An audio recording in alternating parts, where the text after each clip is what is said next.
नमस्कार. चला, आज एका खास प्रवासाला सुरुवात करूया. आपण एका अशा वस्त्राबद्दल बोलणार आहोत जे जगभर प्रसिद्ध आहे. आणि हो, फक्त वस्त्राबद्दल नाही तर त्या शहराबद्दलही जिथे या वस्त्राचा जन्म झाला. मग चला सुरू करूया. ही फक्त एका धाग्याची गोष्ट नाही आहे. हा एक असा धागा आहे ज्यामध्ये कला आहे, परंपरा आहे आणि हो, राजेशाही थाट आहे. ही गोष्ट आहे आपल्या सगळ्यांच्या लाडक्या म्हैसूर सिल्क साडीची. बघा, म्हैसूर सिल्कला फक्त एक साडी किंवा एक वस्त्र म्हणून बघू नका. अजिबात नाही. ही तर एका राजघराण्याची ओळख आहे आणि आपल्या भारतीय वस्त्रकलेचा एक खरंच अनमोल ठेवा आहे.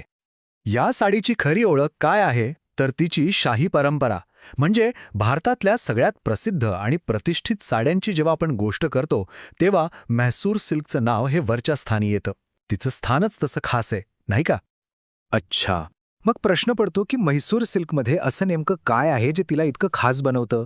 तर सगळ्यात पहिली गोष्ट म्हणजे ती बनलेली असते 100% शुद्ध मलबेरी सिल्कपासून, एकदम प्युअर.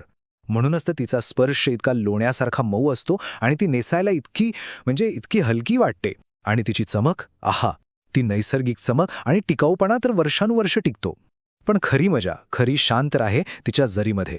ही काही साधीसुधी जरी नाही तर शुद्ध सोनं आणि चांदीचे धागे वापरून बनवलेली असते. त्यामुळे तिचं साधं सिंपल डिझाईनसुद्धा एकदम उठावदार दिसतं. पण एक मिनिट, हा सगळा राजेशाही थाट, ही ओळख, हे वैभव, हे या साडीमध्ये येतं तरी कुठून? या प्रश्नाचं उत्तर दडलंय तिच्या मुळात, तिच्या जन्मस्थानात. एका अशा शहरात जे स्वतःच राजेशाही वैभवाने अक्षरशः न्हाऊन निघालंय. तर मग चला, आपण थेट जाऊया म्हैसूरला. हो, ते राजवाड्यांचं शहर. कारण याच शहरात ही कला जन्माला आली, वाढली, फुलली. आणि विश्वास ठेवा, या शहराचा इतिहास, इथली भव्यता या साडीच्या प्रत्येक धाग्यामध्ये उतरलेली जाणवते. आणि हे अगदी स्वाभाविक आहे, नाही का?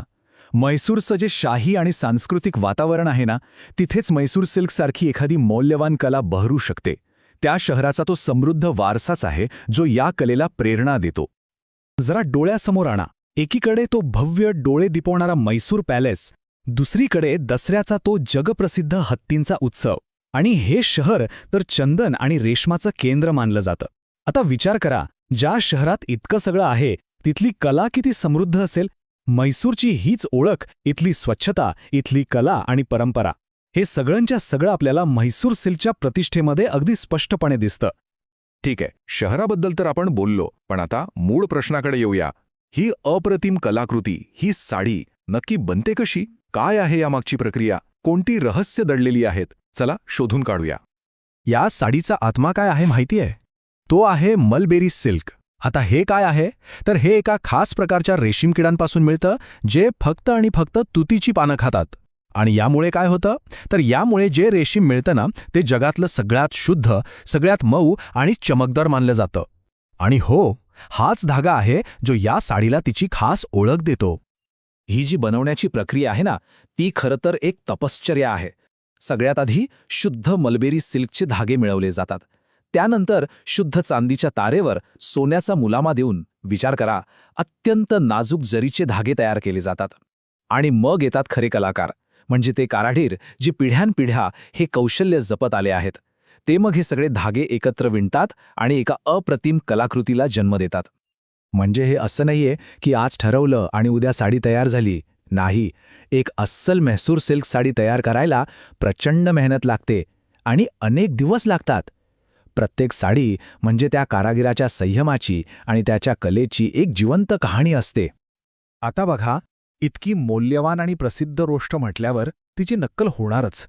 मग प्रश्न येतो की खरी म्हैसूर सिल्क साडी ओळखायची कशी? तर त्यासाठी सगळ्यात महत्त्वाची खूण आहे सरकारमान्य GI टॅग. हा टॅग म्हणजे एक प्रकारची गॅरंटी आहे की साडी शुद्ध आहे आणि पारंपरिक पद्धतीनेच बनवली आहे. शिवाय खरी साडी हाताला एकदम मऊ आणि हलकी लागते. याउलट नकली साडीत कृत्रिम धागे असतात, त्यामुळे ती थोडी जड आणि खरखरीत वाटू शकते. बरं, साडी कशी बनते हे तर आपण पाहिलं. आता जरा तिच्या इतिहासात डोकावूया आणि बघूया की आजच्या काळात तिचं काय महत्त्व आहे. कारण ही फक्त एक परंपरा नाहीये, हा एक जिवंत वारसा आहे. या उद्योगाची सुरुवात झाली होती 1912 साली. तेव्हा म्हैसूरचे महाराज होते कृष्णराज वाडियार. त्यांनी या कलेला राजाश्रय दिला, म्हणजे पाठिंबा दिला. आणि तेव्हापासून आजपर्यंत ह्या साडीने फक्त भारतातच नाही तर जगभर स्वतःची एक वेगळी ओळख निर्माण केली आहे. ती भारताचा समृद्ध वारसा मोठ्या अभिमानाने जगभर पोहोचवत आहे. आणि आपल्या संस्कृतीत या साडीचं स्थान किती महत्त्वाचं आहे हे तर वेगळं सांगायलाच नको, बरोबर? कुठलाही शुभप्रसंग घ्या, लग्न समारंभ असेल, एखादा धार्मिक कार्यक्रम असेल किंवा कोणताही सण, म्हैसूर सिल्क साडीला नेहमीच पहिलं प्राधान्य मिळतं. तिची शानच अशी आहे की ती प्रत्येक प्रसंगाची शोभा आणखी वाढवते. आणि हो, परत एकदा त्या GI टॅगबद्दल बोलूया. तो फक्त साडीच्या शुद्धतेची हमी नाही देत, त्याहूनही महत्त्वाचं म्हणजे तो या कलेला संरक्षण देतो आणि त्या हजारो कारागिरांच्या कौशल्याला आणि त्यांच्या रोजीरोटीला सुद्धा. आणि म्हणूनच हा अनमोल वारसा आज पिढ्यानपिढ्या जिवंत आहे. तर मग पुढच्या वेळी जेव्हा आपण म्हैसूर सिल्क साडी पाहाल तेव्हा जरा विचार करा की एका साडीच्या धाग्यांमध्ये किती काही सामावलेलं असू शकतं, किती इतिहास, किती कला आणि केवढी मोठी संस्कृती. कारण म्हैसूर सिल्क साडी हे फक्त एक वस्त्र नाही, तर ते आहे एका संपूर्ण शहराचं आणि त्याच्या परंपरेचं जिवंत वाहून नेणारं प्रतीक.